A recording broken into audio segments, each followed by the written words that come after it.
You can create a new text resource from StoryBoard. To do this, choose the Add icon in an editable section, then Create Text Fragment. Now write your message.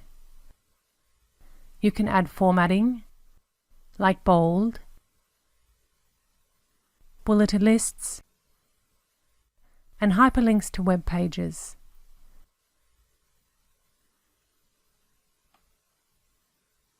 To personalize the messages, you can add metadata. Let's add a metadata to greet the recipient by their name. For this, click the Insert Metadata icon and select the field. This field is dynamically updated when the statement is generated. Now the message is ready, click Next and enter a name for the resource. The text is added to the theme. It is also available from the resource list in StoryBoard and WorkShop, so it can be used in other themes.